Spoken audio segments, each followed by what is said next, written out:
Six podcast. Ha ha. We cooking up. How do you feel? How do you feel about that so far? Do you still stand on that? Yes, indeed. Playoff wise, still Knicks and six all the Yes, way through, indeed. basically. Oh All yeah, right, to the chip, man. To the chip. listen, To the I'm chip. calling that for the chip, so I hear you. Listen, 6 games gives you a good series. That's what I. That's what I Mm-hmm. always say. 6 games. I want good series wins. I want Six good series games. wins. Six game is how the away team win it at home. I I Yes, I indeed. I, I, I take it. Yes, I'll take it. indeed. Yes, indeed. Yeah, I want to win it on their floor. I don't want to win on their floor. I want to win in the garden. The city must riot. The earth must shake. Yes, indeed. Yes, indeed. All right, welcome back, ladies and gentlemen. Like I said, to the Knicks in Six podcast. I am your humble and gracious host, Sire Van Dam, Van Deezy, Yo, Guru if I'm your man's, what's up, man? and I'm joined once again by the incomparable, the infallible, the self-proclaimed best beard on the internet. Yo, on a bad beard day, you co-signed on a bad beard day. I don't know if that was hate or not. Nah, that was That may have been, love. That was that may have love. been hate. I know that may have been love. They may have been love with a smidge of hate. No, I'm gonna watch the tape. I'm gonna listen to it later. And I'll let y'all know. Yes, indeed. Yes, indeed. As you guys know, we are brought to you by the Smooth Family Network. Cha, cha, Cha, cha, cha. cha. Make sure you follow us everywhere at Smooth Family ENT. Make sure you follow the pod everywhere at Knicks in number 6 pod. Yep. That's everywhere. Instagram, Twitch, wherever. Make sure you follow me everywhere at Frost My Guru. And Sean will find you. Let's not waste no time. We got good convos to talk about today. Yo, when I say let's not waste no time, I kind of feel like talking about these two games is a bit of a waste of time. However, when you stop and then look at it again, they're actually really good games. Yeah. I enjoyed like really good. Like we look towards these matchups actually on the schedule. Like Yes, we did. Yes, all we right. did. All right, so let's get into it, man. All right, so first game, as I told you, I was in the building, man. I had to go make my yearly Knicks trip. Shouts to the Knicks chat, man. We be outside. What a trip! What a game to go to! Oh yeah, you better believe, and you better believe it. I had strong emotions towards this game, as I told y'all the last time we played the Hawks. That shouts to Rayford. Rayford made me mad for the first game of the season, actually, when it came to the Hawks. So I was like, okay, Rayford, all right, I'm in the building. You done kerfuffled me a little, got me tight. Oh, You know? on a day that had a lot going on, Yes. you had MLK Day, Yeah. inauguration day. Yeah, it was a lot. And you know what You had got to be? Trey in the garden. You I know saw what the had to seats. be? I I had to saw put the on seats. I had to put on for my gang members. We had to be outside for the Knicks, man. Yeah. Man, listen, great game, great to see. Shout outs to the Knicks chat. Shout outs to the Chase Bridge. I'm telling y'all, underrated spot to watch the game. Like a vibe. Like you could just be about Underrated and have spot. a vibe with it. I will I hear say, you. if you're afraid of heights, maybe I wouldn't be too into it. I'm not afraid of heights at all. But I will say, great It's at view. all. We had a nice little spot. I might need to get 2 tickets. I'm telling you, it's a nice vibe. I didn't spend $100 at the Garden, so I was happy. I was ecstatic about that. That's a win. I'm good for $100. Like I put $100 to the side. I'm always buying a hat from there. I'm always buying a tee from there. Oh, they get me every time. I'm good for $100. I'm not gonna lie, but all right, we was locked into this game. I love watching this game live for several reasons. I'm gonna tell y'all. First reason. First off, Knicks beat the Hawks. Yes, 119 to 110. Yes, we did. You're living in the experience right now. I'm watching you. I see the joy. It was good. I want you to know Yeah. it was a good win. I enjoyed the I win. see it. I'm gonna tell you the game. First half felt like it was forever because there was just a whole bunch of foolishness going on. with the fouls and whatnot. I'm good for sideline coaching. Let y'all know all the way up from section 300. Let y'all know I'm out here calling plays. Yo, Mikhail, double. Run the run the pick and roll. I was wilding. I enjoyed myself. I really did. That's what's up. That's what's up. So for some coaching analysis, this is what I took from the game. Right, for in the building, one, y'all lied to me. Mikhail's shot looks fine. It looks fine. It looks really good, even. I won't even lie. In real life, it looks real good. It looks like it's a good follow through. It looks like on TV. I'm not gonna lie to y'all. TV doesn't know justice. TV doesn't know justice. People don't understand that point. It doesn't know justice. TV, IP. TV has like a frame rates. Yeah. And real life don't. And there's something you miss. You remember when they did the 60 hertz, 120 hertz, 240 hertz on TV? Yeah. And how it switched it all up? Real life has a different frame rate that you just got to be there for. Yeah. In real life, they be looking crazy. No, the form looks good. I won't lie to you. OG form, everybody's form looks good. Everybody looks like... Get to a game if you haven't been to a game. Yes. Get to the game. Everybody's form looks great. I won't lie to you. I'm loving everybody's form. Great. I thought the first half was a decent first half. It was a good game overall. Let's put that on the table, right? It was a good game overall. Good quality basketball. Right. Two things stood out. One specifically, Trae Young, Rayford, jail, jail. Why did you? I didn't even know. I had no clue that Mikhail was taking on rat beef because. you know what's funny? I didn't look at it as Trae Young in jail. That game didn't feel like at the end of it all, he finished with 27 points. Yeah, but tell me how many turnovers. Tell me how many turnovers he finished with. No, it wasn't an easy game. It wasn't an easy game in the slight. Tell the streets how many turnovers he finished with. All right. Trae Young had about almost got a double. He almost messed around and got a double. So I won't lie to you. Yo, it's been a long week. All right. First of all, sorry if I'm not as sharp on the recap now. Tell him why. It's been a long week. Tell him why. Because of life, because the world and adjusting to the world we're in. Life is life everywhere. And we didn't get a lot of basketball this week to take me out of all of it. Like I've been really locked into like everything around me. And don't sell it short. We only had 2 games this week. Don't sell it short. We was off for 4 days. Yo. Why were we off for 4 days? Breaking the fourth wall. I had to ask behind the scenes, like, is this part of some agreement that we had? Is this like the new All-Star format requires us to? Because I don't like this. I don't like this at all. We played a number of 4-game weeks. You don't like this at all. I get it. 4 days on, 3 days off for a period of time is not ideal. So I appreciate the rest for the team, but no, we don't want this though. We don't want this. This is not what we want. I should be celebrating Trae Young and his 9 turnovers way harder than I did. I'm telling you. No, you're right. Jail. You're right. That's what jail looks like to me, honestly. 9 turnovers is crazy. 9 turnovers looks like you are just throwing the ball wherever you want. It's like he was trying to force it, and then we forced him out of it. Yeah. Like, nah. So the 9 turnovers was my first eye-catching moment because in person, it looked terrible. It looked like Trae Young is just throwing up bullshit and throwing the ball into the crowd. Well, that is Trae. Yeah, that's Trae Young. That's you just described Trae Young altogether. What can you do if you being hard to trade for that highlight reel because in real life with the real frame rate, it looked like he just tossing it up. It looked bad. So that was the first thing.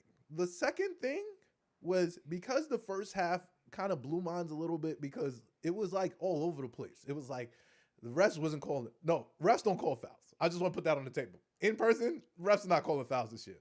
Last year, I went to the game before the mandate when they made decisions that they stopped calling fouls. I saw it in 4K this year. They are not calling fouls. Jesus Christ. It looks crazy. They are smoking Jalen Brunson every time he goes to the paint. I'm like, Jesus Christ. I'm over here like, yo, word. Listen, you're not used to it. Not used to it. No, I'm used to seeing it on television. Yeah. No, you're not used to the feeling of saying the refs ain't giving Jalen his, but no, that's like a conversation that we always have. But seeing it live, but in person from the aerial view that you had it, yeah, so no, clear, and that's even more hilarious about it because you're killing him from up here. From up top. Yeah. That's how it's like you see the nigga going up like you looking down at a pool table. Niggas is slapping him in his face, and he like, what the fuck is going on here? Yo, Cat did like 2 drives that game where, what's this nigga name that played for the Hawks? Onyeka Okongwu, that nigga slapped him like 3 times. No call. I was like, oh, okay. All right, so this is just an adjustment we have to make in general. But the second thing I noticed before we that's between Dolan and we his know gods. It. We know it. It's a spear tax even. Leon going to deal with that. He's a great man. He'll figure it out. Yeah, but the second thing I noticed, shout out to Mikal Bridges. Like I said, the jump shot looked good, but Mikal Bridges scored 16 straight points in the third quarter. He went off. He scored 16 straight. I just want you to know, sitting next to me, watching Mikal Bridges score 16 points straight in the third quarter was an experience for my friends. I just want to put that out there. It was an experience for my friends. Oh my God. I was annoying. I'm not gonna lie to y'all. I was annoying. I was sitting there. Good. I was like, wait a minute. Good. That's 6 straight points for Mikal Bridges. I was like, wait a minute. That's 8 straight points for Mikal Bridges. We got up to 16. Like, are y'all watching this? I stood up and was like, wait a minute. Who's complaining about 5 picks? I just watched 16 straight points when no one could score, by the way. I tweeted after the game. I said, for some strange reason, under not talked about enough storyline in the season, when the Knicks get in a rut, like a real rut, there seems to be only one person that really just like shoots us out of that rut. Yes. And his name is Mikal. Like, it's not talked about ever. I've seen it happen at least 4 times. I've seen it happen at least 4 times. I that. Yes. Where it's like, all right, no one is going to score. No one. Yeah. No one. No, he takes over. Whenever he does that, honestly, whenever he does that, I'm like, all right, this is the Brooklyn Nets, Mikal Bridges right now. This is his team right now. He's running like it's his team right now. All right, go do it. Nah, seriously, that's the whole thing. And I want to shout out Cat, right? Because Cat said something specific after that game. He said something that I feel like what I'm saying now, plus what we've been saying for a minute. He said, yo, the best version of Knicks basketball is when somehow, some way, Mikal Bridges is open for a layup. And I sat down and I thought about that shit, right? And I sat about it and I thought about that shit, right? I was like, that kind of makes a lot of sense to me. Because if you think about it, it's like, bro, the ball is moving. If everybody's moving, the one that moves the most is probably getting the layup, and he's always the person that's his way in the spot. He's always the person that's moving the most. So seeing that in full display was a pleasure. Thank you, Mikal Bridges. Thank you. I appreciate you. I appreciate you for that specific. I appreciate you for understanding that I Mikal Hive, like I was there in the trenches with you, specifically when they was dogging you. You knew I was in the building and you said, bet. Not only did Trae Young had to get put in the post, oh my God, putting Trae Young in the post was my favorite part of the game. Yeah. I was like, put him in the post. Put him in the post again. He did it 3 times. I was like, yes.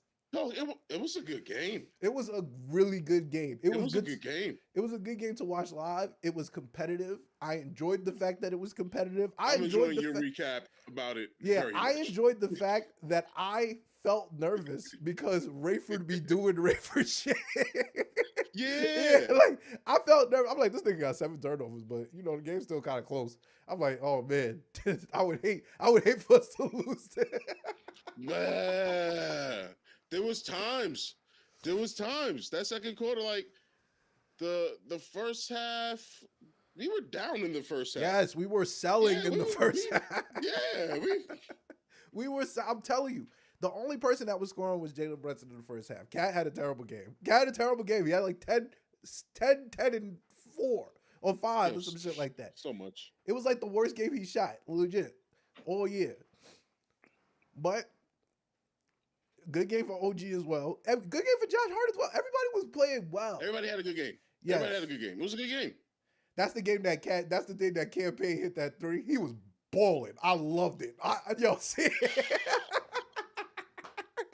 I hate that's this. how to remind me that Campaign was a problem last year in the playoffs. I've come to the conclusion that I actually hate Campaign. Like I really hate him. Like I can't lie to you. Right. That's what I'm saying. What is it about you that makes me not? He should be so good. Seeing it in person, it's like, yo, bro, why? Nah. If you looking on TV. No, it looks insane. When he pulled and it grilled whoever was guarding him and then clapped in the ref's face. I was like, this nigga should be an all-star starter. He is a nut. What is he doing? Like, nothing about his game says that it should work, and it works, and I understand why it doesn't work, if that makes sense. Like, he's not... We all understand why it doesn't work, because it looked like it shouldn't work. It looked like it's when it does work that we're like, guess we got to shut up now. This is not sustainable. He leads the league in guess I gotta shut up now. No buckets. He leads the league in unsustainable basketball. He's like that's how he plays. That's how he plays. He's like, think about this like this in a vacuum, right? He's like a very toned down Jordan Poole. Like a very toned down Jordan Poole. Think about that in a vacuum. That's what I get when I watch him play basketball. It's like every shot is not a bad shot. He like nothing. His form is nasty. He shoots to the side. Like every shot looks like it's a bad shot. Every shot feels like hero ball. Yes. Every shot feels like hero ball. He's actually a way better passer than he is like a shooter, but he doesn't want to pass, really. Like the passes he makes that are really good passes, you're like, do that more. Please. Do that more. And he's like, no. Why would I do that? But you know what's funny? Being a pass first point guard, right? Yes. Who is shooting and forcing up some shots and really taking some shots is honestly what Knicks fans were asking for a very long time. Once upon a time. I get it. That plays defense because he plays defense. No, he plays adequate defense. I don't care what nobody say. No, Campaign. It is a feel thing with this nigga. I'm telling you, it is. He gets in the game. It is a feel thing with this nigga. It's like, does Campaign feel like being that nigga today? Bet. Does Campaign not feel like being that nigga today? Bet. It's tough. I don't like having that level of volatility on my bench. I just don't like it. I love it when I see it. I love it when it's on. But when it's not on, oh, man. You know what it reminds me of? It reminds me of J.R. Smith. Yo, seriously. It reminds me of J.R. Smith. And J.R. Now that as much as I love Earl, as much as I love Earl, love J.R. Smith. Oh, he's an all-time great. No, he's an all-time great. No, for a fact that J.R. Smith is unreliable. they tell you to practice how you play, and you know that he don't practice how he play because there's no way coaches letting this shit rock in practice. Yes, this nigga is bugging. He's out there. He's out there. Every game, coach is surprised and cursing on his breath. Come on, man. Yo, why you doing this for, gang? Do we work on that? Or why are you doing that? Who taught you to shoot that shot? I'm working it at home. Nobody told you. Nobody told you to shoot that shot. No. Is that not real? Nobody told you to shoot that shot. Yo, just full of surprises. Tibbs losing his mind. Yo, we gotta get rid of campaign just for Tibbs' health. Nah, seriously. Seriously. It's crazy, bro. It's really crazy. But he's been having a hell of a month, maybe. Nah, seriously. Month and a half. It's been more good than bad from campaign lately. It just all looks. But bro, it's always gonna be more good than bad with campaign. It's all nerve-wracking. It's always gonna look more good than bad with campaign. It's because campaign is not a nigga he's not a game changer, but he's enough that you look at him like he's enough that you look at him like I can get enough from this. And that's kind of where we are right now. It's that's the game changer. We need, because we get into parts. We have moments where we have no offense. Yes. Like when we get into a no offensive stretch, like we just can't do nothing right. It is ugly. It look like teams just be waiting on it. Like the coach is like, yo, don't worry. There will be a 2-3 minute stretch where they're just going to do Knicks shit. Like they're going to just be on the court with the ball. And that's real because that's what we do. And for some reason, like you won't feel like you all over them, but when you look at the tape later, you're gonna realize they just not doing nothing. Nah, we actually just doing bubble. We actually just doing dumb shit. 3-4 guys standing over there, and one guy dribbling about, and they may move a little here, a little there, but you be able to stay with them. Don't worry about it. We're gonna get 3 minutes, and then that's our time. Yeah, and then we good. Like that's all you need. Even like that's the crazy part about it. Is that all you need is about 2 or 3 minutes. just let us work. Just let us work through our shit. Because that's what it looked like. He comes in. That's what it looked like. Yeah. Dare I call him Spark? Yeah, and that's nasty. Dare I? I wanted to say it's Deuce. Deuce been up and down, but Deuce is still deucing. But Deuce needs to. I just need Deuce to get healthy. He's just not in the 6-man combo. Yeah, he's not healthy. It's the most unhealthy thing I've seen. The version of Deuce I've ever seen in the 4 years he's been here is this version. Like it's too obvious for me. He's not healthy. Somebody got to go get him right. And whether it's he need a little bit more reps, whether it's he needs he needs something, but he's not healthy. We don't got nobody put in that spot. We don't got nobody put in that spot. Not right now, at least. Kolick does not give us enough to match what Deuce does. Not in the ways that we utilize Deuce. Yeah. Kolick will be a defensive liability. And in moments where there's no offense really happening, are we relying it all on him? Like you're more of our pass first guy also. It's not really go out there and get us 15 right now. Yeah. Not by yourself. And it's not Matt Ryan because we agree that it's not Matt Ryan. We all agree that it's not Matt Ryan. We haven't seen nothing good from him.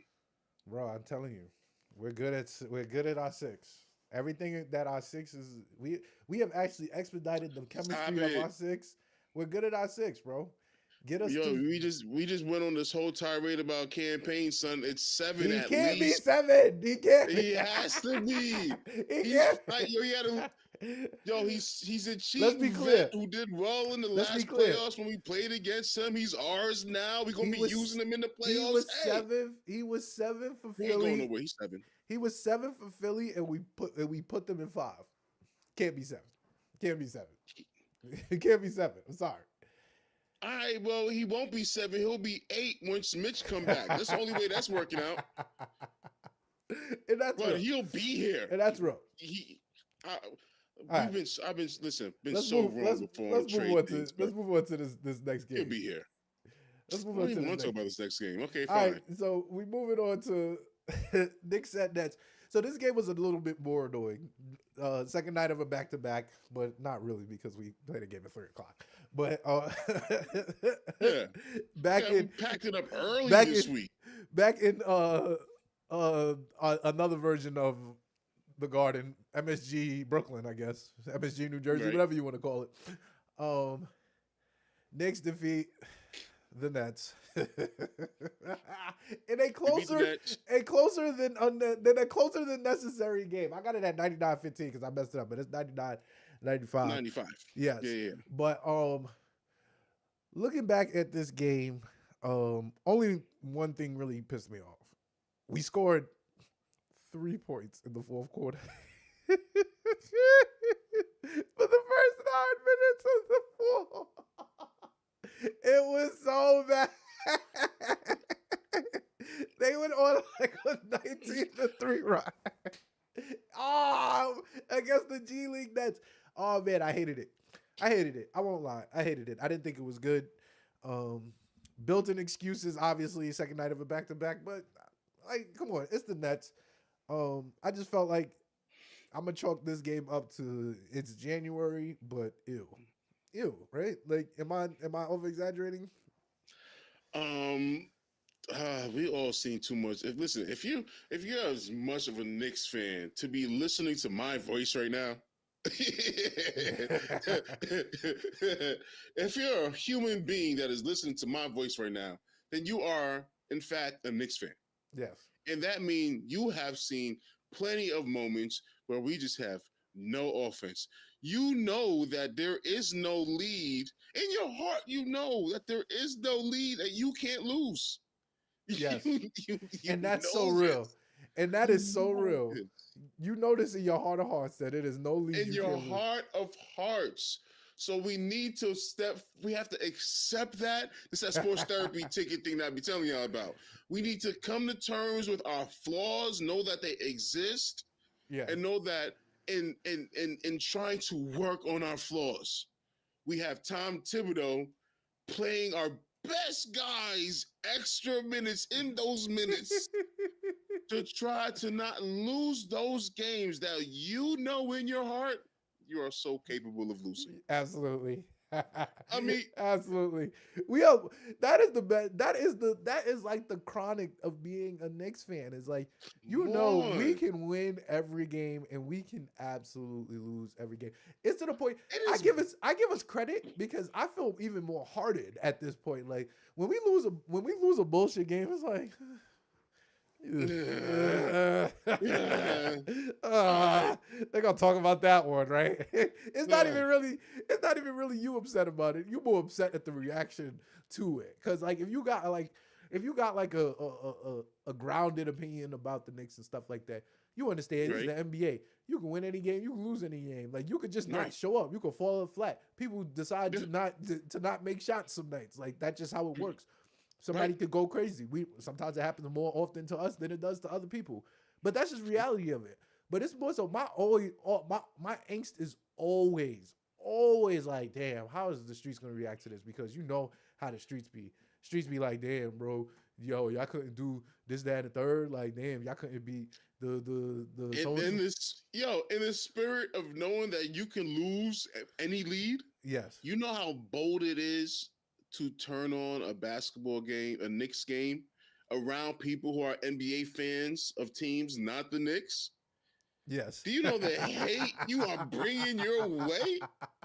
You watching the game with a Laker fan here, and a Golden State fan, and a Houston fan, and a Utah Jazz fan for no reason. Like they can even be a bad teams. And you putting it on in a crowd of people. Oh, hey, but we watching the Knicks. Oh, you know they're going to lose. You know what are you talking about? They up 10 right now, dog. It's the Knicks. You know they're going to lose, and now you got to go through the rest of the game. Yep. That's the experience if you're listening to my voice right now. That is your reality. Yeah, and you might as well embrace it, right? Like that's basically what it is. I Like, embrace it. Oh, I play the villain talking shit about their team. Why my team is dope. yeah. They're just haters. New York, New York. Yo, My man said I was bred into this. mm-mm, mm-mm, mm-mm. This ain't nothing to It's me. gonna be a tough time for you, not me.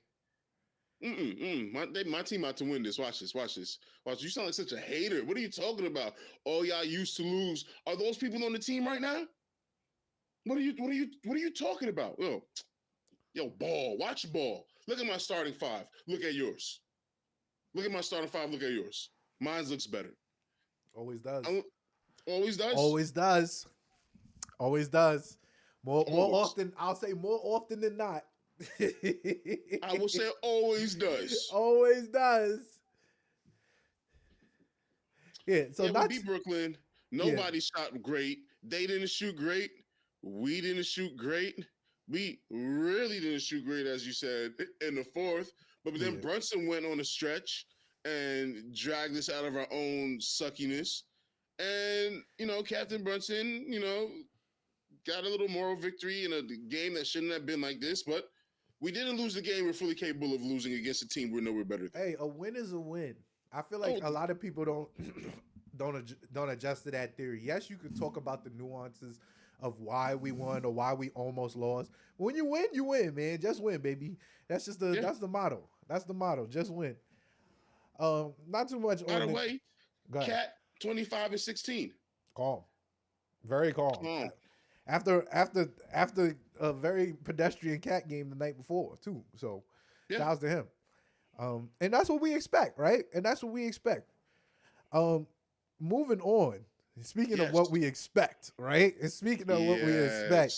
So let's move on. It's time for Knicks hits, y'all. So let's get into it. Not gonna bury the lead, man. Y'all already know what time it is, man. I don't know. Since the first time since Jesus came out of Nazareth, Leon, your boys are all stars. Your boys are all stars, man. Oh yeah, all star starters. All-star starters. I was so thinking the next thing we talking about. Nah, I got you. We got to talk about the love first, man. We got to talk about it's all love just over here, but the love. Clap it up for our guys, man. Clap it up for our guys. Thank you, Karl Anthony Towns. Thank you, Jalen Brunson. Thank you. Absolutely. Thank you. First and foremost, thank you. Hey, man. You made this such a great year. This has been a lot less stressful. I mean, to be honest, I didn't vote all that much. I think I voted twice this voting season. Yeah. You remember how much we voted last year? Yeah. You remember how many times we brought it up here? Hey, go out there and vote for these guys. Get our team in there. We didn't do that this year. We are at ease because of Karl Anthony Towns. All right, yeah. So shout out to Jalen Brunson, starter, captain, my captain. First of all. I knew you could do it. Shouts to the ethical media vote, pushing him forward. He was third in the fan vote, second in the media vote, second in the player vote. So yeah, ethical hoops wins again. Ethical hoops wins again, and I'm here to let y'all know. If you need ethical hoops, there's no place better to find it than on 34th and 8th. I'm just letting y'all know. Right now, it's no true. better place to find ethical hoops than on 34th and 8th in New York City at the Garden. Shouts to Jalen Brunson. Shouts to Karl Anthony Towns. First time All-Star starter. I'm here to let you know. 6 months in. Yo, you did. The trade is looking crazy. The trade is looking crazy. That's why. Not just that. You call this early. You said, "Hey, is he the best center in the?" You said this. You say, "Is he the best center in the East?" I'm here to make the argument that yes, he is. And hey, it's not close either. I'm not even gonna bullshit you. It's not close. Hey, it ain't close. It was when I said that, it was like close. Right, but now it's like no, he's not even the best center in the league. In the East, he's like the premier center. Yes. Like he is. This is number one. Yeah, number one. Yeah. Number one. Yes. So a couple things I wanted to talk about here. Obviously, congrats to our guys. the things that stood out. Josh Hart, 10th in guards, man. That's a thing. That's a beautiful. thing.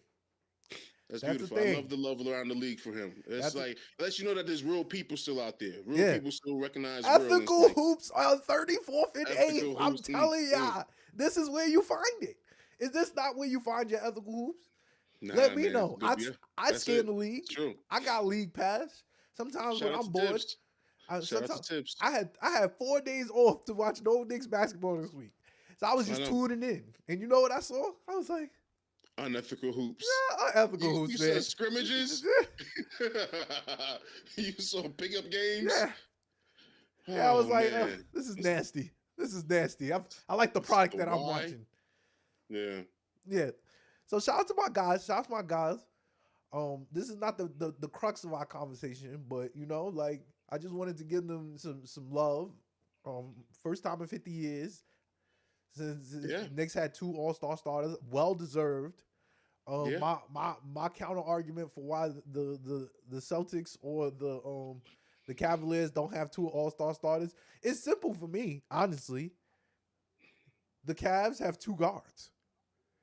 The Celtics have 2 wings. We have a guard and a wing. It's easy.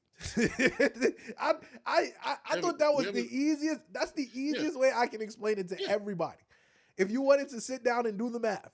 Yeah, it's a guard in the center. They're not jockeying for the same position. Yeah. You're absolutely right. It's easy to me. It's easy to me. We're diverse. Y'all running the same shit here and running it there.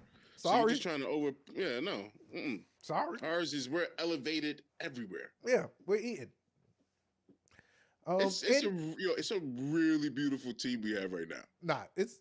I'm telling you, we need 2 transaction cycles. I'm giving us 2. Give us the trade deadline and give us the summer. And then I don't think so. The dynasty might be. I'm talking for dynasty. I think the dynasty starts now, and then we have the. I'm serious. I think it starts now. Like, and it's like, oh snap, and then it's like, and then the first cycle you're talking about happens. And then there's 2 cycles you talking about happen while winning anyway. Yes. I'm here for it. I'm here for it. But yeah, 2 All-Star starters is a thing. I love that. We probably won't get a third one, but if we did get a third one, I would have to give it to Josh. I think he's leading the East in triple doubles.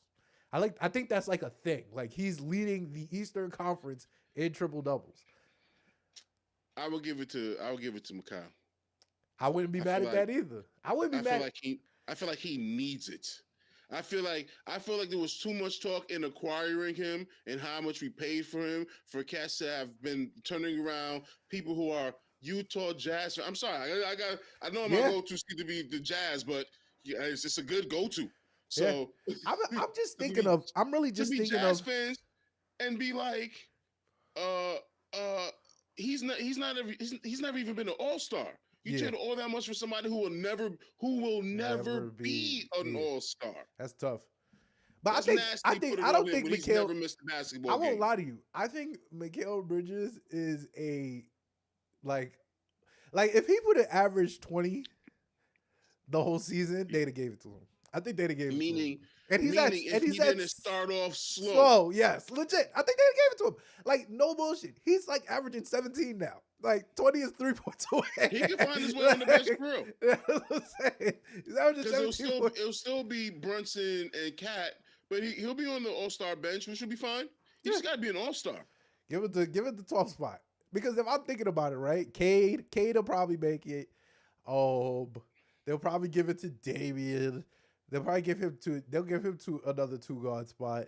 What they need, like 4? They need 7 people, so 4 guards, 3 bigs. Yeah, I don't know. You know, like Banchero missed too much time. Franz Wagner missed too much time, so they'll be knocked out. Who else did you give it to? Tyler Hero, maybe? I don't like that, but you know he kind of hooping. Yo, it's a tough one. They gonna give it to. They're gonna put LaMelo Ball on the team. They of course they put LaMelo Ball on there. They gonna put LaMelo. You have to. Nigga for LaMelo Ball, he averaging 30. Yeah. Even though his team is ass, but he averaging 30. So you have to. It's just that he's too, and it's because of his brother. It's because of Leangelo. Yeah, they need that nigga there to perform. I get it. I'm here for it. Make a business decision. All of that energy make that he brings to that demographic. Yeah, that listen. All-Star game is bullshit anyway. Like, if we being honest, like, if we being real honest about it, like, no one really cares. Like, now, it used to have our imagination in our hearts, and it don't have that no more. And that's the sad part. But it's unfortunate. It's unfortunate, but we also grew up and saw that it's about dollars, and therefore, LaMelo has to be there. No, and they would be dumb to leave him out. I'll be greatly disappointed if he's not. How about that? Yeah. I'll be greatly disappointed if he's not in there. I like watching him play. I already told you. Contrary to popular belief, I do like watching him play. I mean, I'm glad you know that I told you off the rip that they was my league pass team. You did. I told you. I watched it. I would never ever want LaMelo Ball to play basketball for my basketball team. Never, ever, ever. But when I like to watch him, like play basketball, yeah, I'm into it. You say never, ever, ever because you can't see a world where you don't have Jalen Brunson. Hey, what you mean? You can play the play. LaMelo Ball is a shooting guard. He just happens to play just like Jalen Brunson. He's just taller version, and he's a nut. LaMelo Ball's best attribute is that he can really, really shoot the basketball. He's a gamer. Too. Yeah, you want him with the ball in his hand dictating. He's a gamer. Yeah, they just don't got no talent. Also, they don't got no talent around him. You got to play with bums for 4 straight years. Well, you got to go get get him somebody that could go that can score 30 on his own. He needs somebody to go score 30 on his own so that he can look good next to him. Like, yo, this nigga LaMelo really averaging 25 and 15 assists.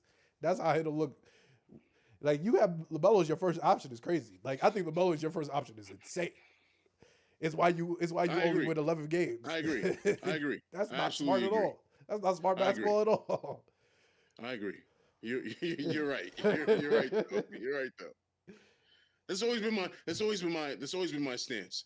Him, okay, well said. Him being your first option is crazy. Insane. No, I like that you clarified it for me just now. Like, yeah, I needed to hear it that way. Yeah, that's the craziest thing I've ever heard in my life. You can look at him play and trade the world for him. I'm not even gonna lie to you. You can look at him play right now and look at him and be like, yo, he screams second and third option. He screams the nigga that needs to be the second or third nigga, not the first nigga. Yo, he's crazy. He's crazy. He just be pulling. I would look at that without it being offensive, but there's no way to say this without it being offensive. So, cool. Boom. I found a way to say it without it being offensive. Yeah. He needs to be like the third option on the team, but he needs to play like the RJ Barrett role to where he get most of his minutes with the bench. Yeah, like it would look good. That would look good. He needs first option in spurts. Like, he's a first option in spurts nigga. He needs to get that shit off with the bench, but you need a real serious team up there. Yeah, he can't be the nigga. He can't be pulling from 40 with 9 minutes left in the first, if that makes sense. It's like, he can't just be coming out. No argument from me. He can't just be down 19-6, and the next decision is, all right, I'm pulling this from 40. You look at that, and you're like, nah, you're not a first option. You're just not going to the rack. Can't do this. All right. So moving on, right? We get into our so pre-production for the people that don't know. We got into a really good conversation in regards to this. Oh, loved it. So we're gonna talk about trade deadline. We 6 games away from the trade deadline, about 2 weeks away. There are reports that our guy Big Mitch might be on the way. Might be OT'd up. You know? Yes. We might be looking at Mitch on the way, and what does that look like for us as a team, right? So what I've been seeing circulating is, all right, so Mitch may be our best trade asset. So do we look at it in a sense that we have a thin bench, which me and you have both argued. We both argue that we have a thin bench. It's the reason why we're overcompensating with the with the starters. Like that's just facts. That's just what the fact is. So what does that? So I'm gonna let you go first because I've been doing a lot of talking this episode, but I'm gonna let you go first. What does that look like to you? Say that last part again. What does what look like to be? So is Mitch our best trade asset? What does it look like? Because I guess the argument is like we're in a conundrum in the sense that Mitch maybe I'll say maybe our best trade asset versus to the fact that Mitch is also what this team is missing, but we also have to put into the fact that Mitch is unreliable, right? So kind of like surmise that for us. What are we looking at here? All right. Okay. I'm glad I asked you to bring that back. That was great. Bravo. All right. What does it look like to me? Right now, it looks like Mitchell Robinson, after all this time of us talking and waiting for him to finally come, will soon finally be here. God bless. God bless. We'll never see the January Knicks. And we know we're going to miss it. No matter how many Januaries come, yes, we can always just say the January Knicks and know exactly what we're all talking about.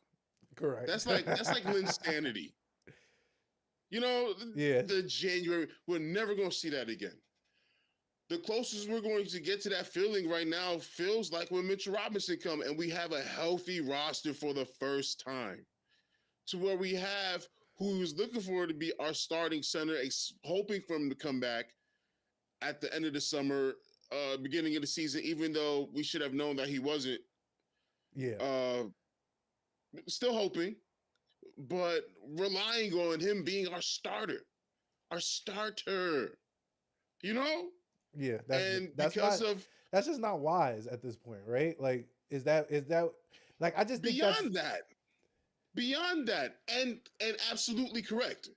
It's not wise to have him just started because when you say starter, you kind of mean starter minutes. Yes, and you don't really mean you don't like Josh Hart. Was even last year you could think of as like not a starter but starter minutes, right? Like that's what you kind of getting at. But that's I feel like that honestly, if you ask me, I feel like that's the solution for Mitch. The being a starter with not starter minutes. Mm-hmm. Like we start the game with you. You're there for the jump ball.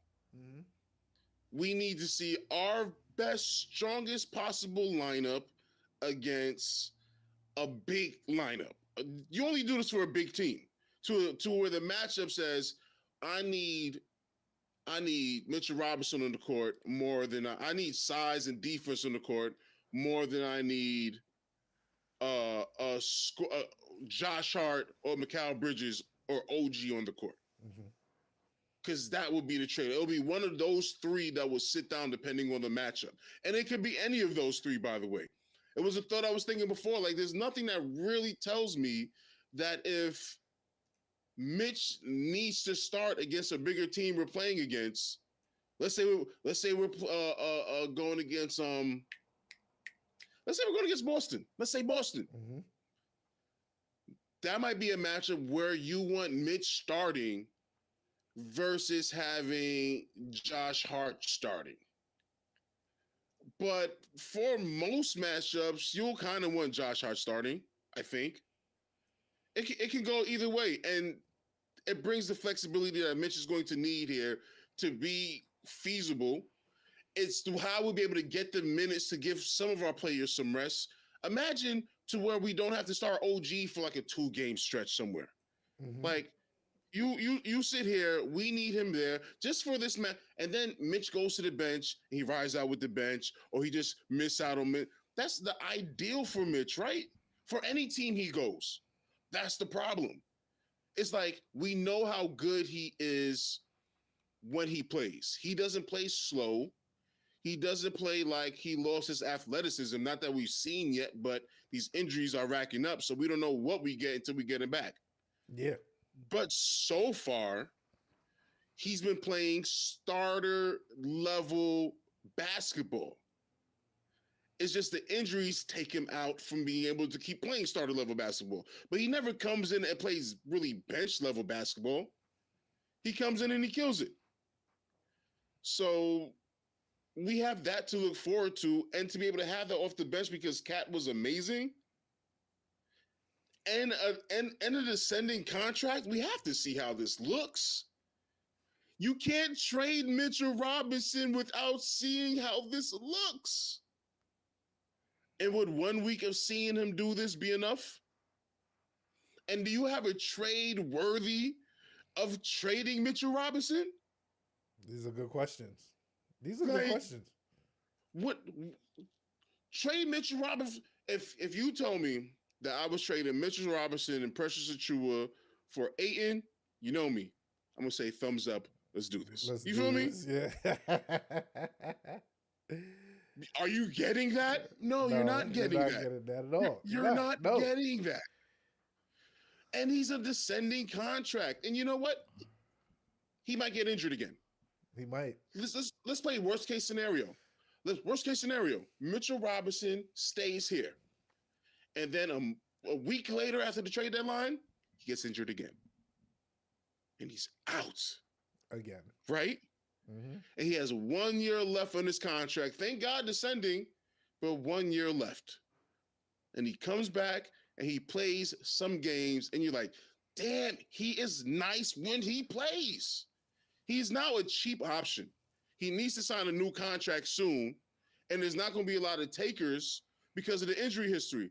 You mean to tell me you would not take to re-sign a discounted Mitchell Robinson? Mitchell Robinson for $6, $7, $8 million a year? You wouldn't just have that?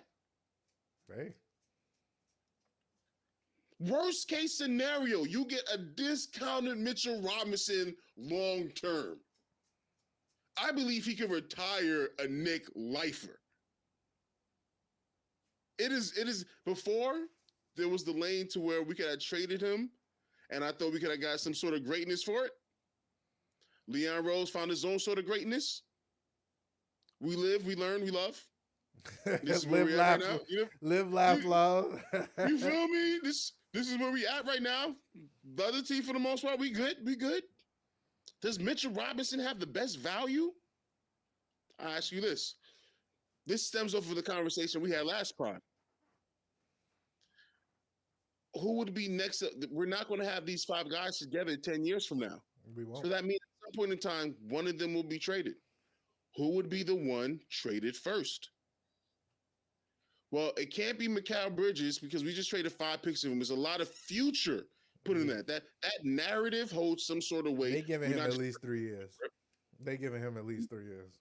Right. Josh Hart, no, because we want to keep Jalen Brunson. And right now we believe they're a pair, and that's that. I would put on the table that Josh Hart, Mikal Bridges, and Jalen Brunson are here for at minimum 3 years. Okay. Karl Anthony Towns, are you shitting me? Do you feel like he's going? He's not going anywhere. I don't think anybody's going anywhere. I think that wait for it though. Mm-hmm. OG Anunoby, who we just signed to a contract. Yeah. A contract that people said he was overpaid. The narrative was he was overpaid. Mm-hmm. Right? It was. Wouldn't that be? But he's playing in a way that makes you say, nah, he deserves it. His level of defense, what he can do, blah, blah, blah, blah, blah. He's getting what he deserves. He's nice at this, whatever. Mm-hmm. My argument is that he has the most value to be traded. No, he does. I don't want to live. He's the most value. No, he's like, if we're talking from a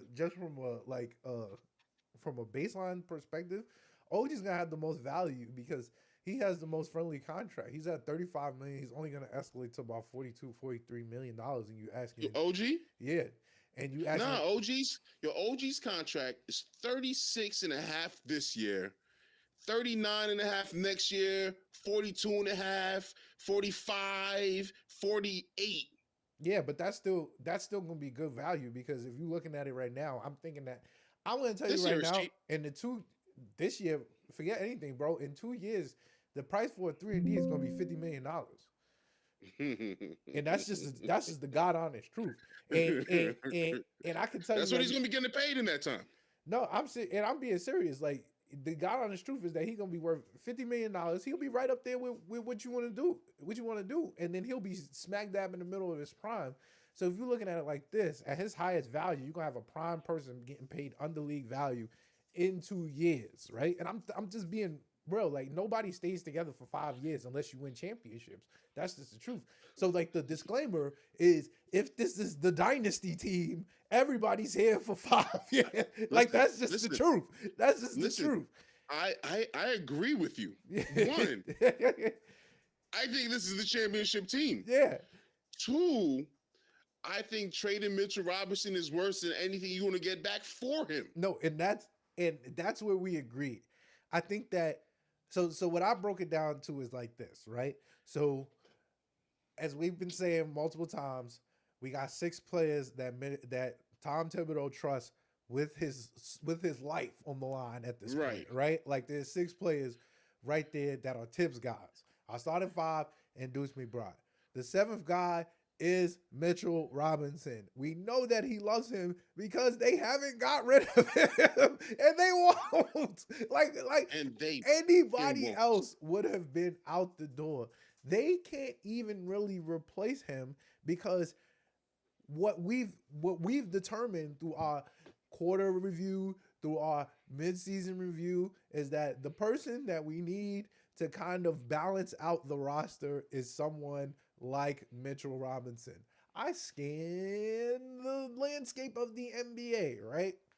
And I see anybody that I would put into a Mitchell Robinson-esque box, right? High level defender, high level rebounder. Like that's his floor, right? Like that's his floor. Right.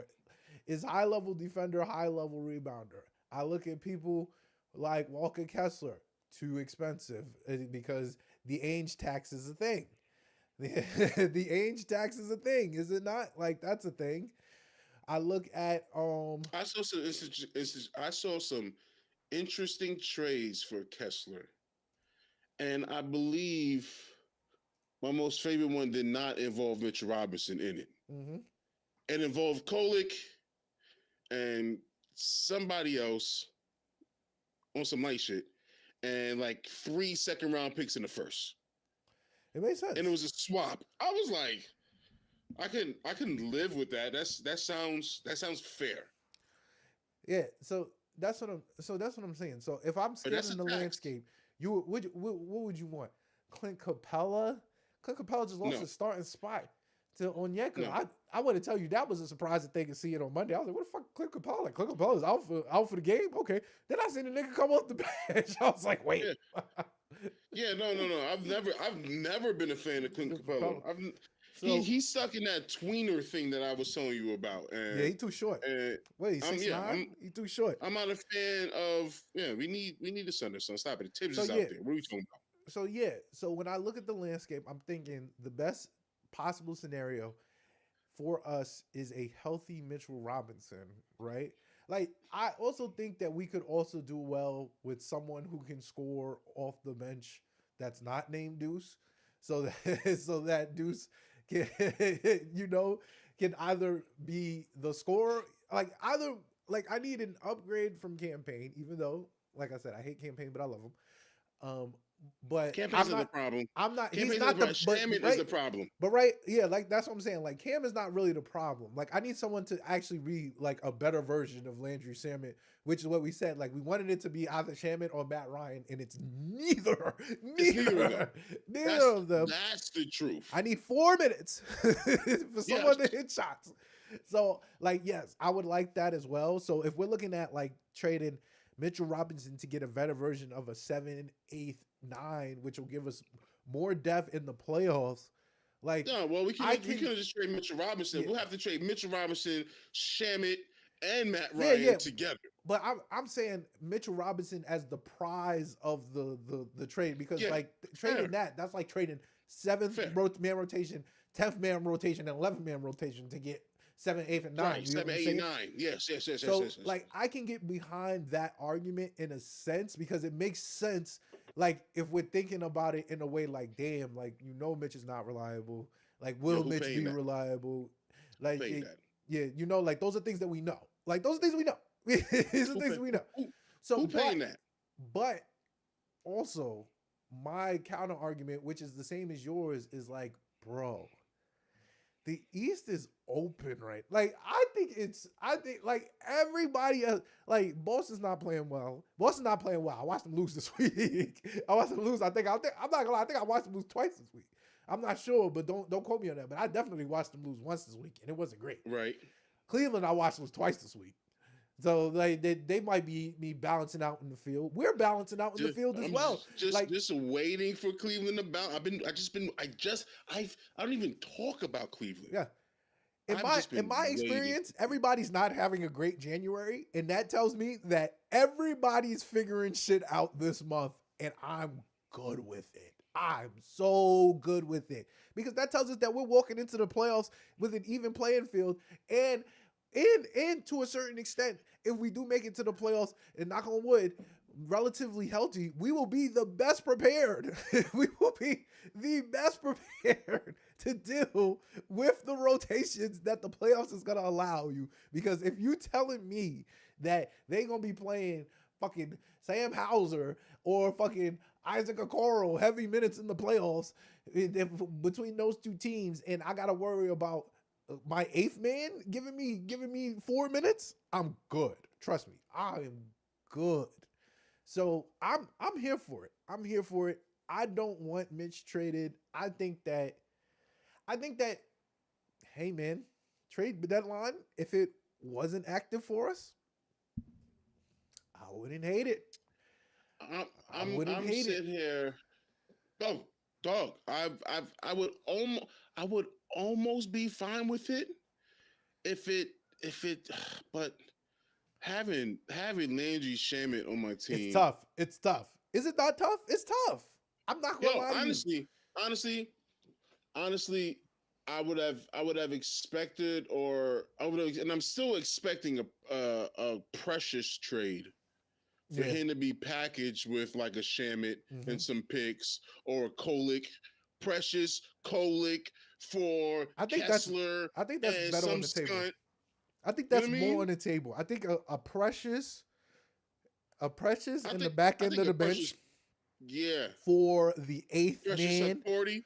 Yeah, for like Precious Sims. Look, yo, I'm being transparent. Like, it's too wide open. Like, if I'm not gonna lie, and if this was last year, round picks, bro. This is what I'm saying. If this was last year, right, where Boston was looking like extremely dominant versus everybody else in the East, I would be like, maybe let's grow the team a little bit.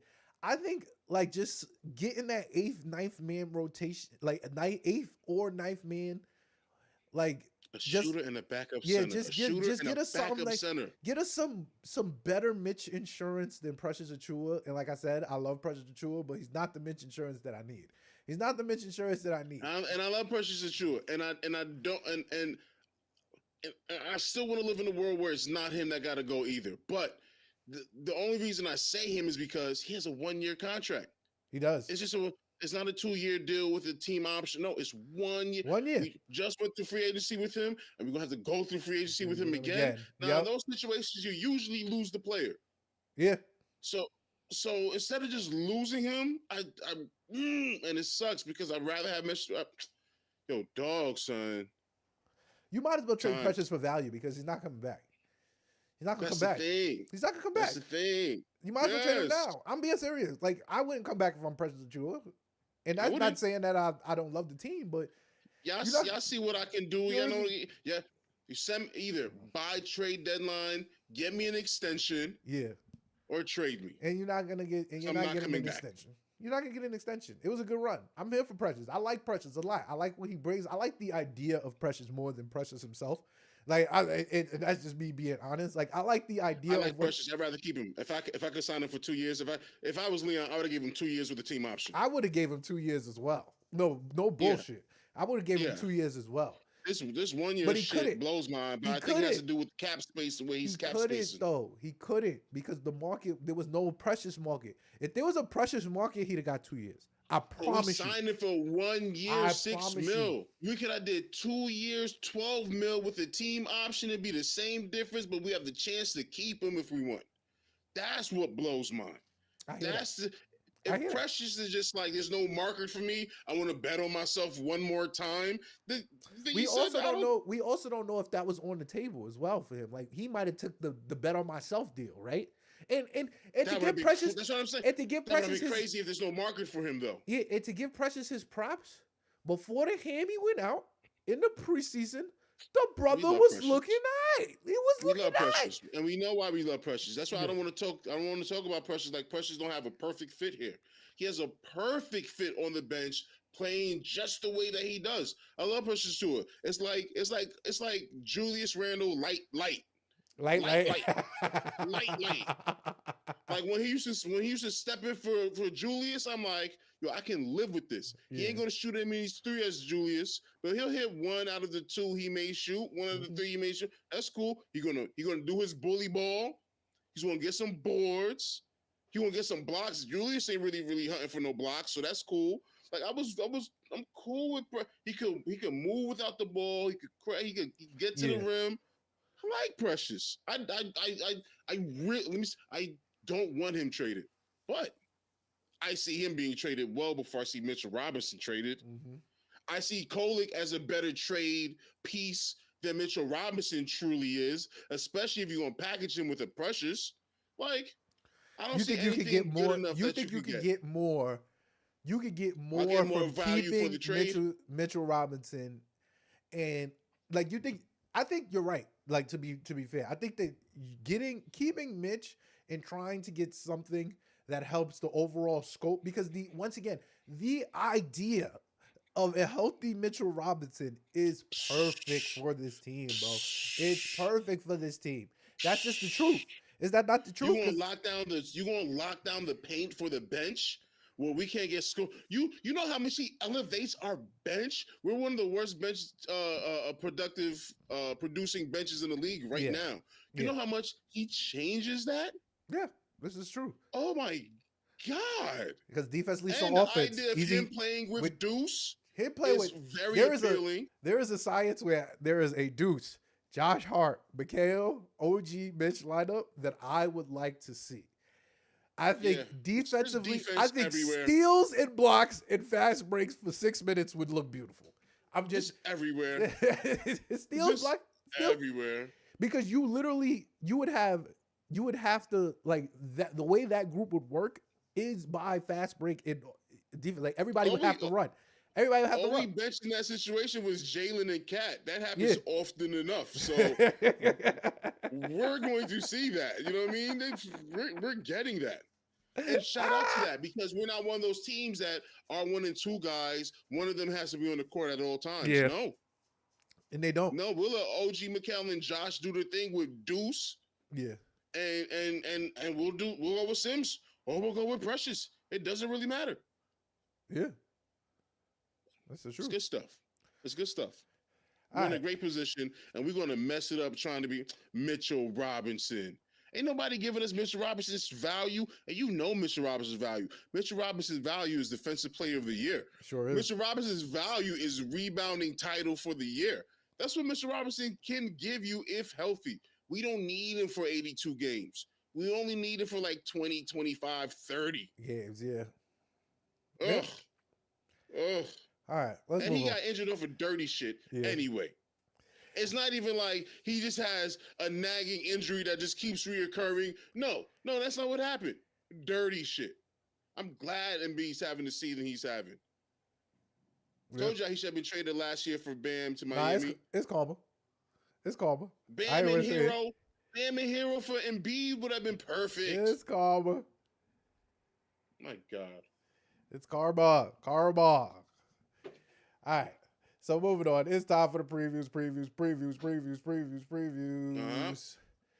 All right. We are starting off with tonight's game. Yup.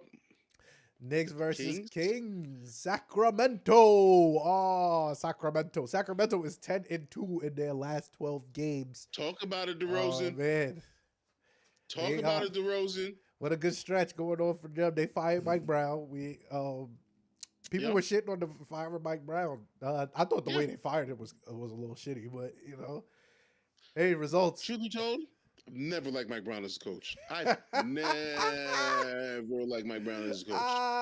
I've never, no matter where he was, I always just thought it was LeBron. I always just thought it was the great pieces that he had near him. Like he's been fortunate, hasn't he? Yeah, he has. Oh my God. Yes. No, let me. You go ahead. While you do that, this is a waste of time. I'm looking up Mike Brown's all the teams he coached for because he was on Golden State. Yep, Golden State, Cleveland. Lakers. He was the coach of the Lakers as well. Yo, bro. Please. I can't even. All right, so bye. 10-2 in their last 12 games. DeRozan. It looks like, from what I've seen, it's been Domas Sabonis, who they're now calling Charmeleon. To Joker's Charizard. I saw a meme somewhere that said Şengün is Charmander and Sabonis is Charmeleon. and Joker's is Charizard.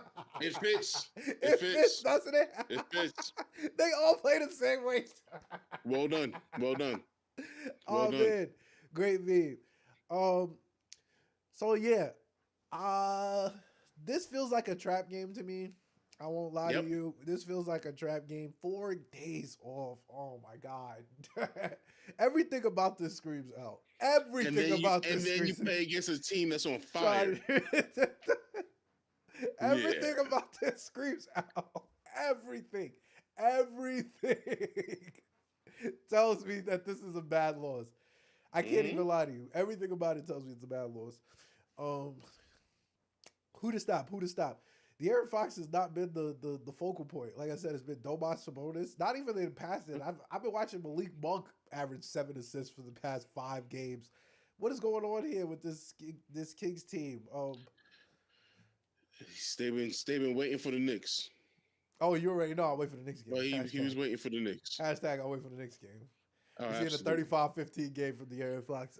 Yeah, he about to. Oh yeah, he about to everything try his about this. Everything about this game seems lost. You get what I'm saying? Potential him off, and we are trying to keep Jalen Brunson away from the him off. Not he because, and I want to be clear. And I want to be clear here. I want to be clear here because somebody, I told that to somebody, and somebody told me that he was ducking. I said, no, that's not the truth. No. Who's ducking? The reality of the situation is that Jalen Brunson will engage in every him off. Every single he's like a him off. He's like a him off addict. It's like he had to make his name growing up by him off. He can't break that mentality, son. It's like it's bad. No. Yeah, it is. If there's anything, one thing I say about Jalen Brunson is that he will engage in a him off.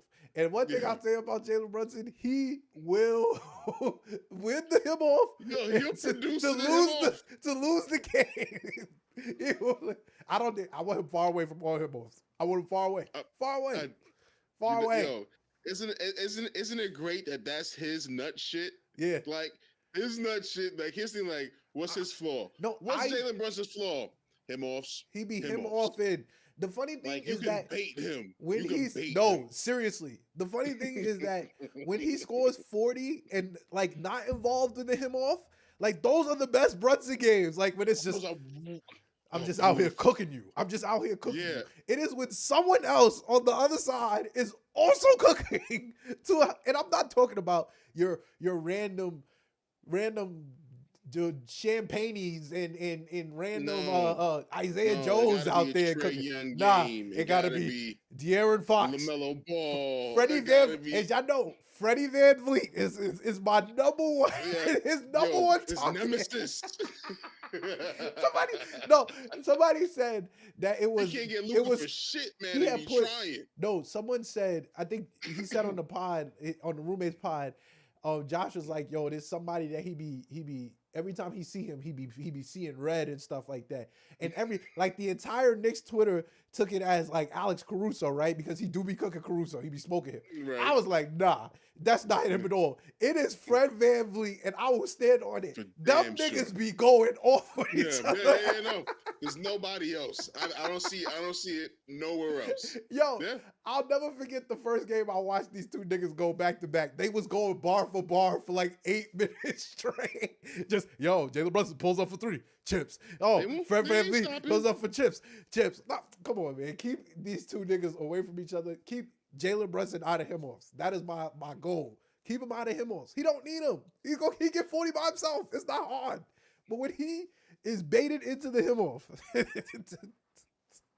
we are in trouble. We are in trouble because he will not pass, and we need him to pass. Not happening.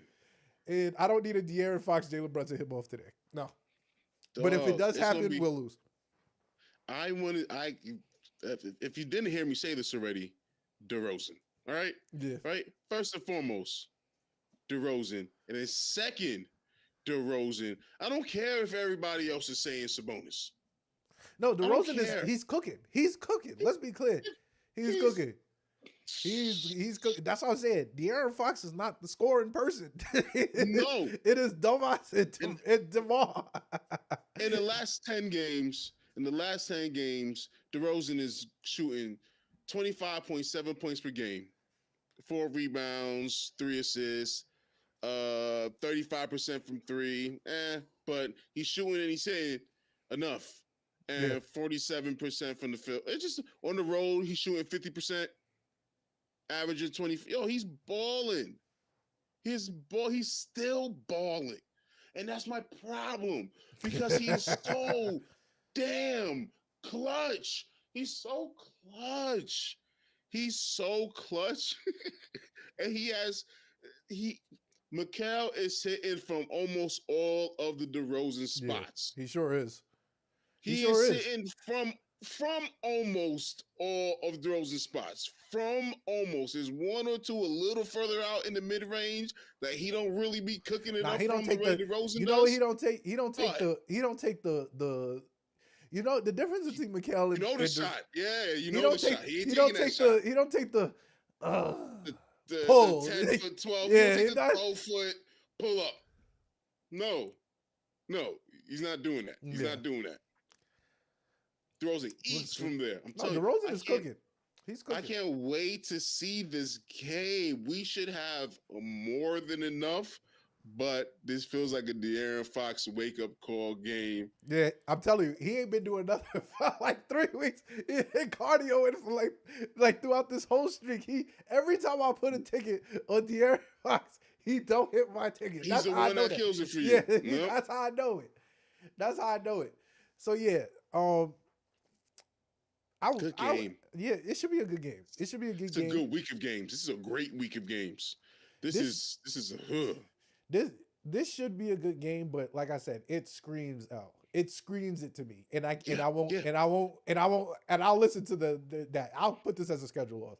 It just screams out for me. It screams out for me, and it's record day too. We are good for the L record day.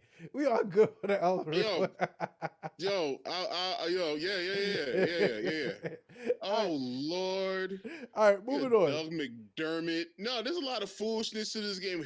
There's a lot of names on this team that is made to annoy me as a Knicks fan. To go 7 for 7. And the drop coverage. And the drop coverage. Ooh. I'm about to make a 3-point ticket. Yes, indeed. All right, so moving on. Next game, Knicks versus the Grizzlies. Man, listen, this feels like another schedule loss, to be honest with you. I don't like how we match up against the Grizzlies. I ain't gonna lie to you. Because in the him-offs, these aren't the style of point guards that we want to be him-offing against. Like, the Ja Morant SGA point guard. I want to be clear. I'm not anti Jalen Brunson him off. I'm anti Jalen Brunson him off in the regular season. I do think that the him offs are made for the playoffs. I want to be clear about that. I think him offs are made for the playoffs. It's just know that you can make him deviate from the game plan that we have. We have Leon Rose did all of this work and all of this talent everywhere on the court for you. All the time. And Tibbs is leaving them on the court for you to play with them and use them. And you're busy having a him off for this nigga over here. Bro, it's like these niggas starting a new game on 2K. But the TV is next to the big TV. And it's just those two niggas playing on the blacktop. So, yes, Ja Morant and the Grizzlies, another potential him-off candidate that I don't really love for Jalen Brunson. And I don't like this matchup specifically because they have a very deep bench. Like, their bench, they got the Edie kid coming off the bench, their rookie coming off the bench. Jared Jackson Jr. is having an all-star caliber season. Nobody's talking about Memphis, but they're number 3 in the West. And Ja is missing games. Like, it's not like this is not, but I always assume # I'll wait for the next game. You know he's coming back. Right. In the Garden too? Yeah. He just boomed it on Wemby like three weeks ago. He's coming to get his Kodak Not moment. even that long ago, which is why I was surprised. I didn't even clock that he was out injured. How long is he out for now? What is he out for? Bro, they be giving them rest games. You know this not the are you shit? Oh no! You know in the anti-Tibbs world, explosive Ja. Ja Morant, Des Bane. I know I'm a big Des Bane fan. Didn't want him as my shooting guard. Didn't want him as our shooting guard. He's gonna try to bang it on Cat. He sure is. Ooh. And they got a competitive rap beef from the series, the Minnesota Memphis series. He's been trying to move it on Cat for 3 years now. He's trying to move it on Cat. Oh, now he gets to do it in the Garden. Yeah. Okay. I like this. Honestly, Ant-Man caught pressure. We win this game. Ant-Man caught pressure, so we win this game. Yeah, but it's Precious. That ain't Cat. Yeah, we win this game. And Precious' job is to go for those and be on posters. I will say this would be a good proving game for us against the West. Especially because I think tonight is it screams L. I don't think Memphis screams L as much as tonight because they will be warmed up. It won't be 4 days off. So I'll take us to win this game. You know what's did you not sense I was about to do that as well? Yeah.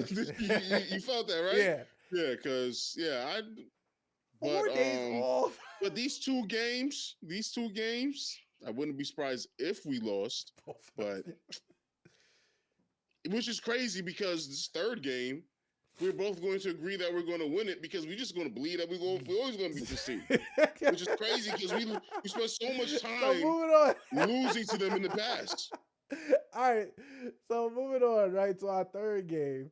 As y'all know, mark me as a loss. All right, so loss. What you got? Loss for? I gotta say 0-2 so far. 0-2. That makes sense. I hate going against John SGA, and I don't even know if we've been winning against them or not. I gotta go check. We haven't.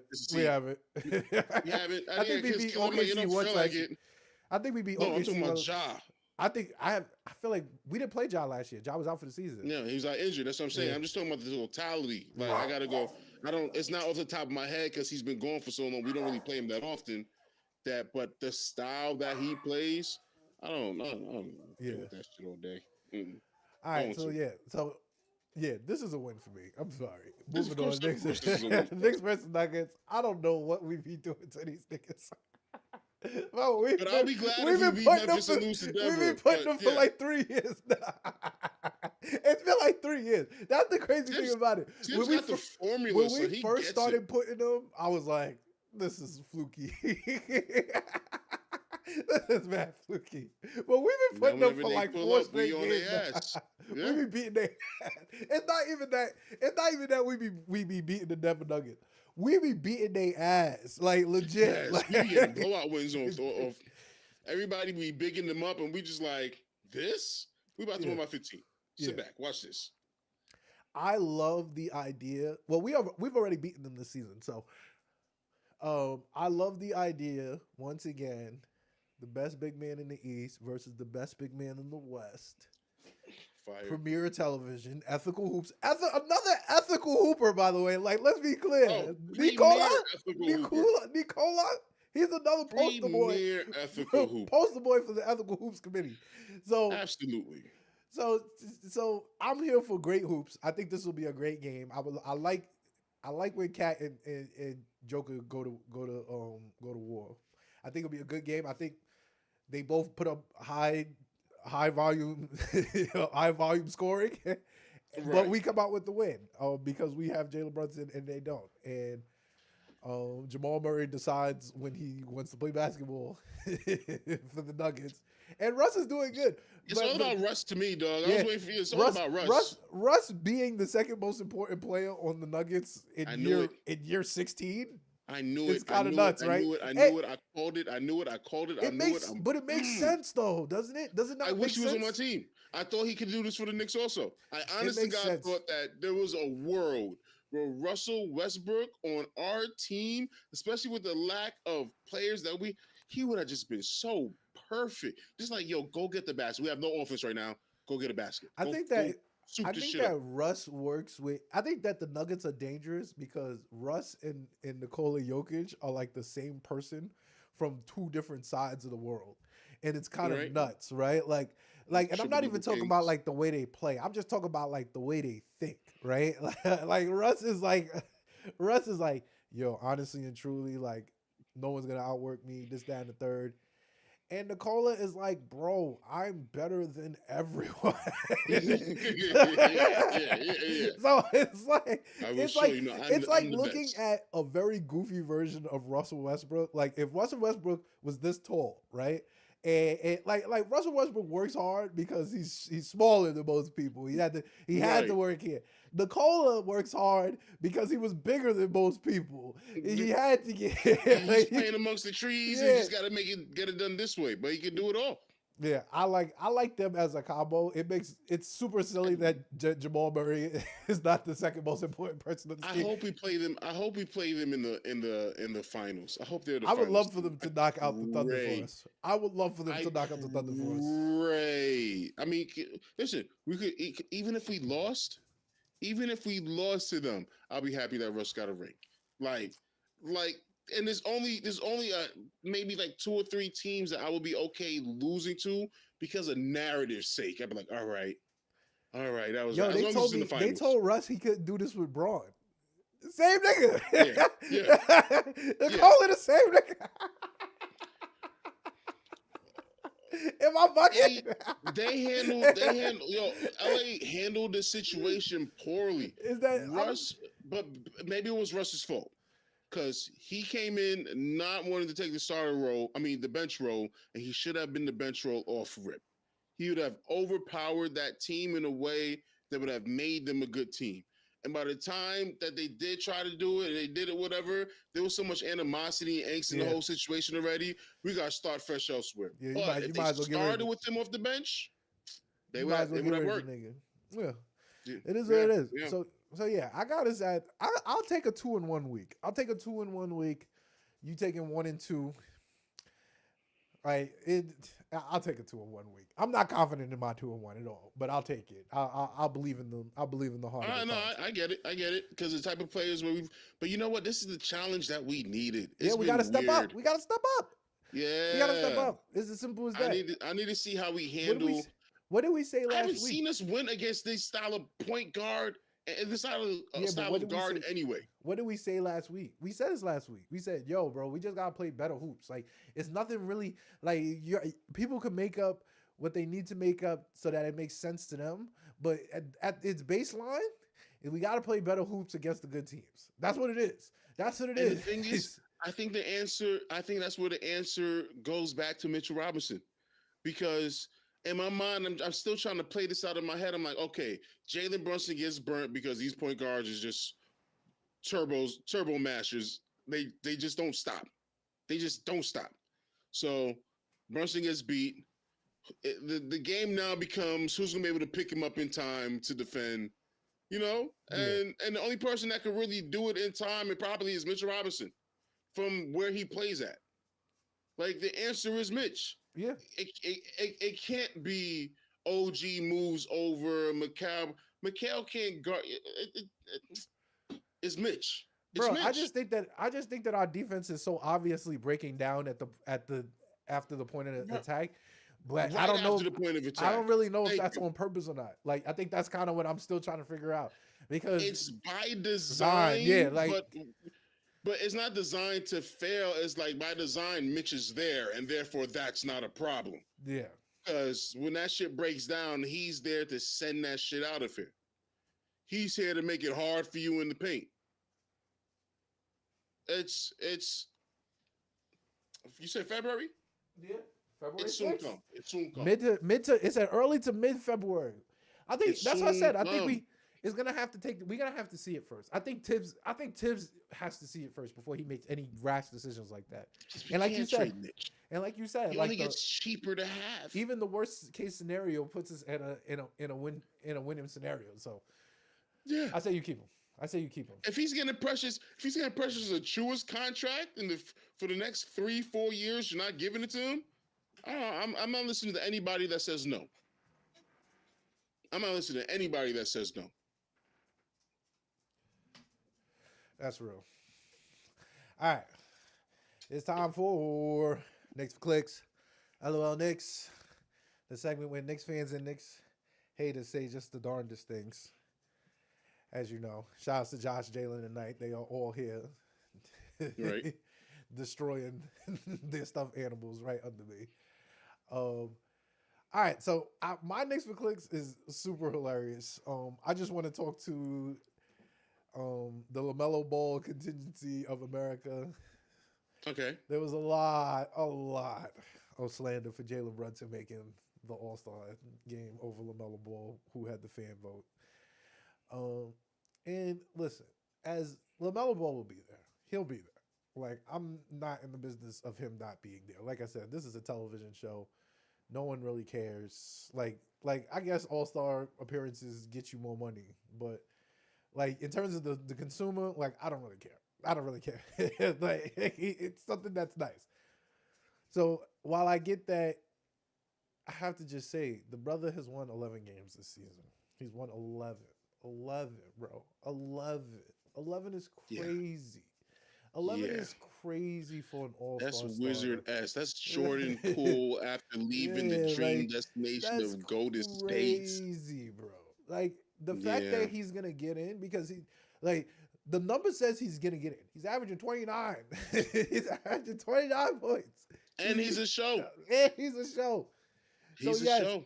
He should get in. I'm not even putting that against y'all that y'all saying he should get in. A starter though, bro. You think I want you to know something.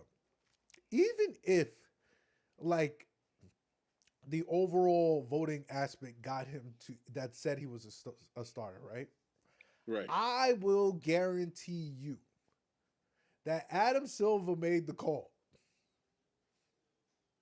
Can't have a nigga that started 11. You can't have a nigga that won 11 games starting the All-Star game, bro. These niggas gonna think it's a joke. And we already think it's a joke. We already know. Yeah, you have to come in number 12.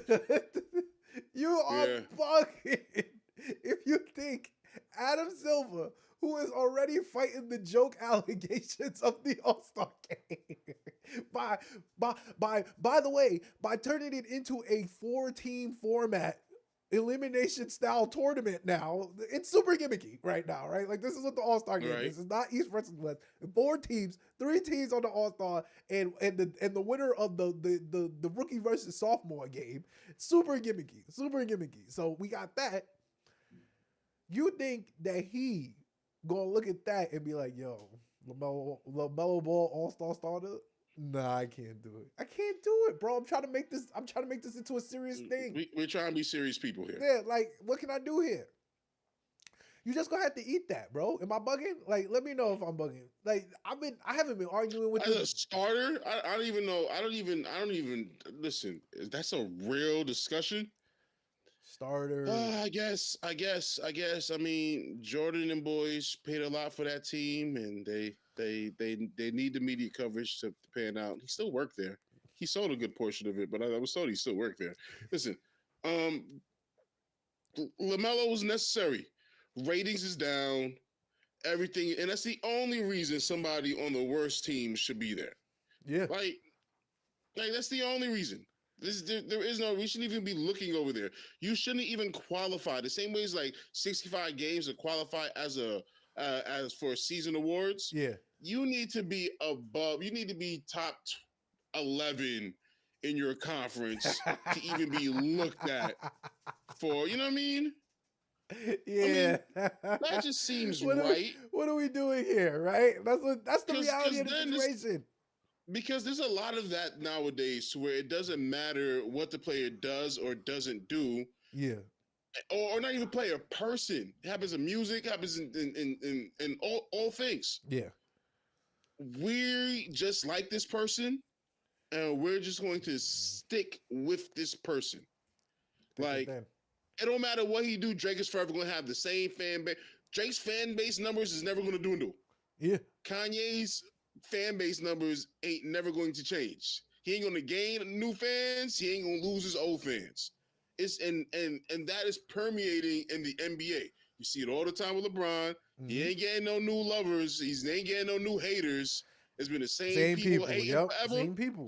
Same people that love them forever. Yep, you're absolutely right. No new haters. No new haters. LaMelo's got his that so people are fans of the people. Yeah. LaMelo accrued enough of those fans that will forever rock with him, that he has to be. Well, I told you this earlier. I would be surprised if he's not in the All-Star game. I would be absolute, like, what are we? And LiAngelo just dropped that track. Come on now, what are we talking about? We need him to perform that song. And they keeping the serve around corners, like all of that, dog. They keeping the second single for the All-Star game. Listen, I see the vision. Can't wait. The mellow ball. Yep. I will always be a pain to me, just for the amount of fighting you have to do. Like, no, we can't trade everything for LaMelo Ball. We would be nothing. We would be a terrible team. We can't do that. We can't do that. We will be a terrible team. You know how much ridicule I got? I see the faces. As people I love and respect. They talk to me crazy. They talk to me like I had no sense. You can't trade nothing of significance for LaMelo Ball. You gotta let him go through his rookie contract, let him get his extension contract, see how he's playing through that, and then you see. But he's a show. He's a show. I love the Ball family. Don't you? Oh, LeVar Ball, Father of the Year. Father of the Year. Come on, man. Big fan. Big fan. Big fan of the big golden standard for fatherhood, man. Yeah, I wish the sneaker thing worked out. I wanted the black and gold slippers. I had a robe that would have matched it. All right. Do you have a Knicks or clicks? In all honesty, I was even trying to drum one up real quick, but it's been mostly love this week. Like there hasn't been. In all honesty, I've been flooded with more Dante DiVincenzo injury news than anything else. Sadness. Out indefinitely. Yeah, out indefinitely. So at what point in time do I accept the fact that we really did win this trade? You know what I mean? Would it indefinitely out Dante DiVincenzo? What would that do for you in January of this year? Let me It know. said at least 3 weeks. Last I said at least. So that's starting point. Yeah. We know how that at least can go. We've been waiting on Mitch's at least for a minute. Mm-hmm. We remember Precious at least. That's I couldn't believe how long Precious was out.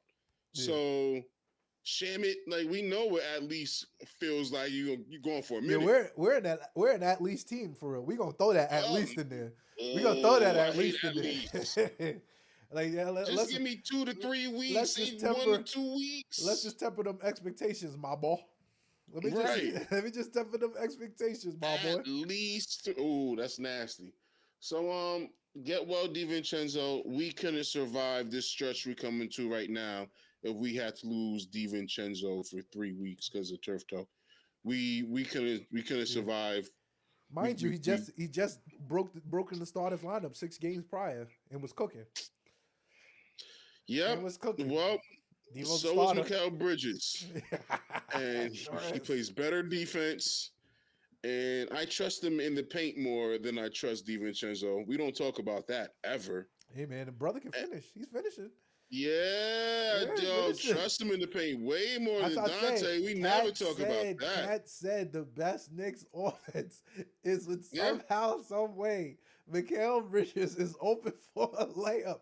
That makes sense to me. It makes sense. And OG got 20 in the Nets game. So once again, call. Yeah. Yo, I'm telling you, if we can get over if we as a fan base can get over the fact that we like the numbers. Like that's what I'm saying. Like I hate I understand the 5 picks conversation, and I've said this over and over. But if we could just get over that and just understand, like this is the team that fits, right? What will you pay for a team that fits?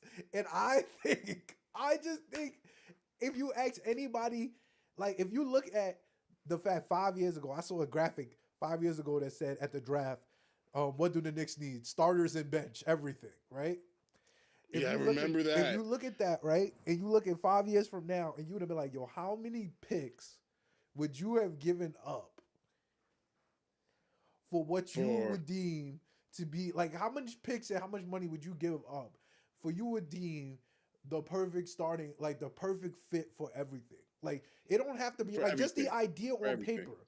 Like, you got 2, 3, and D wings. You got an MVP caliber big man. You got an MVP caliber fucking point guard, and you got a do-it-all shooting guard that's leading the team in triple doubles. That's leading the East in triple doubles. Yeah. You got a D-point candidate here. You got 3 D-point potential candidates on the team. Yes, 3. and you're talking about at the very least everybody's locked up for at least 3 years.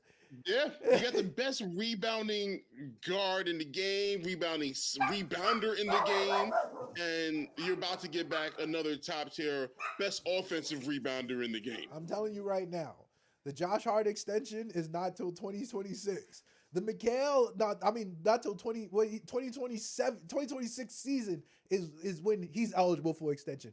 Mikal's not eligible for extension this summer. This summer, but you don't gotta pay him really till next summer. Like, that's the reality of the situation. OG's locked up for the next 5 years, for the next 4 years. Cat's locked up for the next 3 years. Brunson's locked up for the next 4 years. You got a core at market value, by the way. Let's be clear at that, because your captain took a $120 million Could I bring it up? I help myself. He secured it. He secured all of this. No, and it's not talked about enough. We spoke about it enough, but it's not spoken about enough. How even what you're saying right now, like what we talk about, like who would be like the person that you would trade. This is not a conversation of who would be the person you would trade because we're strapped for cash. In a sense, no. This is more of a creative choice now. And that is the beauty of it. It's like the only thing is if you trade OG, you can get you'll get a starter and definitely a bench piece for sure. Yeah. In that trade. You will get quality. But we don't even need to do that. Because Mitch is everything that we're missing in me. I'm telling you, Mitch if this brother is comes the back, drop coverage. I just want you to know, Mitch he's the answer to the drop coverage. By the way, he's the answer to drop coverage. He's the answer to Brunson getting burnt, and drop coverage only last works. line of defense. I'm convinced that Tibbs is stuck on drop coverage because he watched Mitchell Robinson do it for 3 years straight, and it worked. And he was like, "Yeah. They not pulling. They not pulling on Mitch, right? They not, yeah. It's like stick on this. Trust. It's like they not pulling on Mitch. Why? When Mitch come, fuck, get him. Go get him.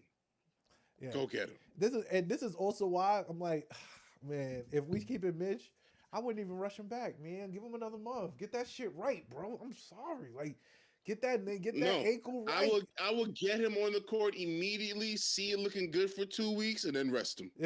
I wouldn't be mad at that either. Yo, he's out for rest. They're like, what? Like, yeah, he's out for rest. Oh, Mitchell Robinson jerseys was so through the roof if they did that. Like, yeah, he ain't playing until like the last 2 weeks of the season to get him back up to speed. But yeah, he good. All right. So that's it. Let's wrap it up.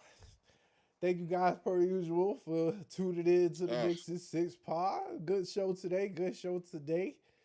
It went by so fast. It did. Yeah. It was a beautiful show. Appreciated it. Make sure you follow us everywhere at Knicks in 6 pod, per usual, as you guys know. You can follow the network everywhere at Smooth Family ENT. And you can follow me everywhere at Frost Monguru. Shout out to Sean. You know, you'll find you, but shout out to Twitch. Yeah. Shout out to Instagram Live. Shout out to YouTube communities for tuning in and rocking with us. It's always a good time. I'm definitely into figuring out. I was definitely thinking about trying to do the call-in thing that we've been talking about. I'm still trying to get us some more things going, but soon come. You let me know. Soon come. I respect it. But yes, thank you guys for usual for tuning in, and we will see you next week. Peace.